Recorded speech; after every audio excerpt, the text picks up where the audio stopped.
আজ চলে এসেছি অন্ধ্রপ্রদেশের তিরুপতি বালাজি দর্শন করতে, যেখানে তিরুমালা পর্বতে স্বয়ং নারায়ণ ভেঙ্কটেশ্বর বালাজি রূপে অবস্থান করছে। এখানে কিভাবে আসবেন, টোকেন কখন নেবেন এবং কিভাবে মন্দির দর্শন করবেন, সমস্ত বিস্তারিত তথ্য থাকছে আমার এই ভিডিওতে। তাই ভিডিওটা স্কিপ না করে শেষ পর্যন্ত দেখতে থাকুন।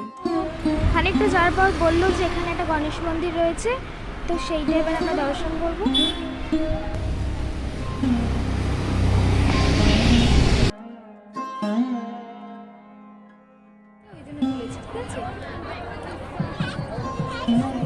তো ওখানে আমরা চেকিংয়ের জন্য নামলাম, আবার এখান থেকে আমরা আমাদের গাড়িতে উঠে পড়ব। Hello my beautiful friends, welcome back to my channel travel manage.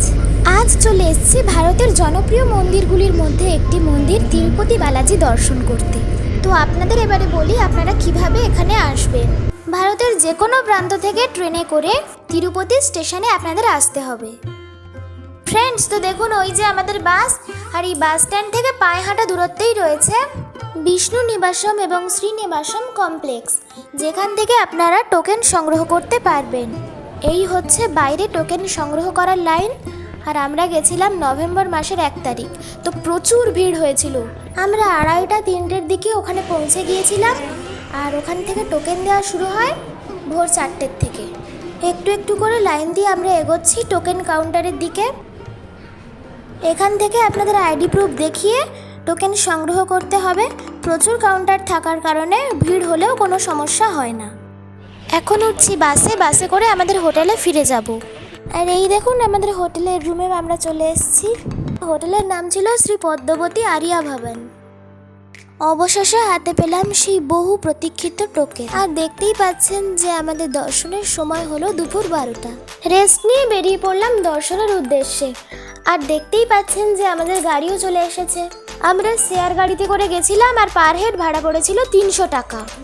আমরা যেখানে ছিলাম সেই জায়গাটার নাম ছিল কৃষ্ণশাস্ত্রী নগর, আর সেখান থেকে আপনারা সরকারি বাসও পাবেন।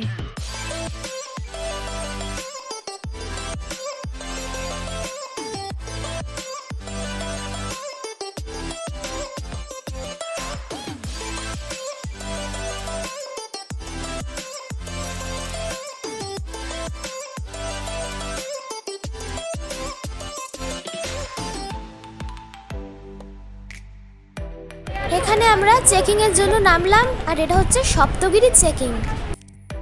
সপ্তগিরি চেকিং থেকে তিরুপতি বালাজি মন্দির 22 কিলোমিটার দূরে। ওই যে পর্বতটা দেখতে পাচ্ছেন ওটার নাম হলো তিরুমালা পর্বত। আপনারা যদি ভিআইপি টিকিটে তিরুপতি বালাজি মন্দির দর্শন করতে চান, তাহলে 3 মাস আগে থেকে আপনাদের তিরুপতি অ্যাপের মাধ্যমে টিকিট বুক করে রাখতে হবে।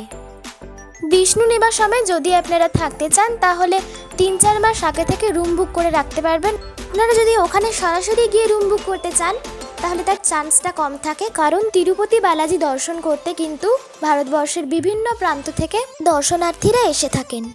এছাড়াও ওই এরিয়াতে প্রচুর এসি নন এসি রুম আপনারা পেয়ে যাবেন 1000-1200 টাকার মধ্যে।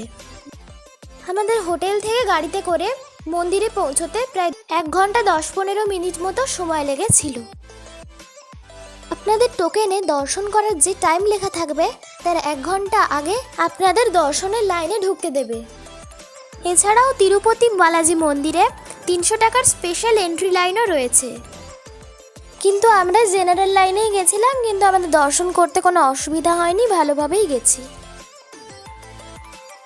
যেতে যেতে চোখে পড়লো এই মন্দিরটা, আর তো চলুন এই মন্দিরটা আপনাদের দেখাই।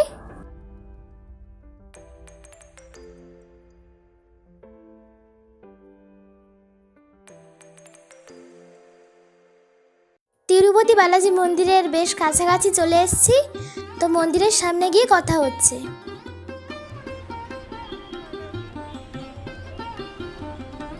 এটা হচ্ছে কার পার্কিং। তো ডান দিকের এই যে রাস্তাটা, এই রাস্তাটা দিয়ে কিন্তু আমরা এখানে এসেছিলাম। আমাদের 4:30-র দিকে মন্দির দর্শন করা হয়ে গেছে। মন্দির থেকে বেরিয়ে আসার সময় আমাদেরকে একটা করে ছোট লাড্ডু দিয়েছে, আর প্রতি কুপনে একটা করে বড় লাড্ডু দেওয়া হয়, যা আপনাদের কাউন্টার থেকে সংগ্রহ করতে হবে। প্রসাদ কিনতে চাইলে কাউন্টার থেকে আপনারা কিনতেও পারবেন।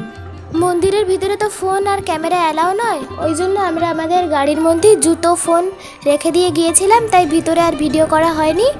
আপনারা চাইলে ভিতরের কাউন্টারেও রাখতে পারেন। মন্দির খুব ভালোভাবেই দর্শন করা হয়ে গেছে।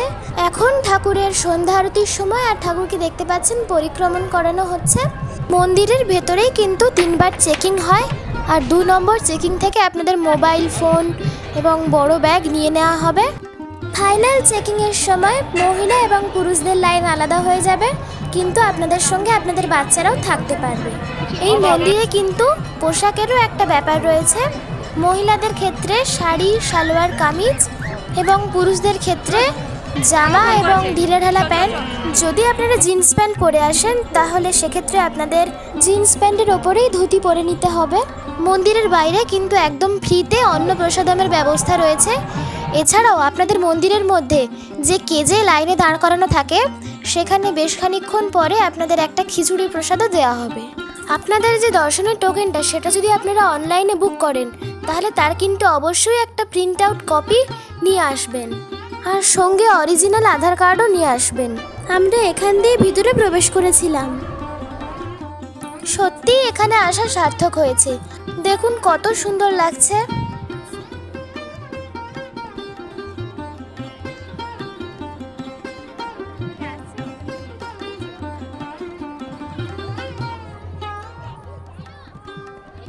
তিরুপতি দর্শন করে চলে এসেছি, আর যেতে যেতে চোখে পড়লো এই হনুমান মন্দিরটা।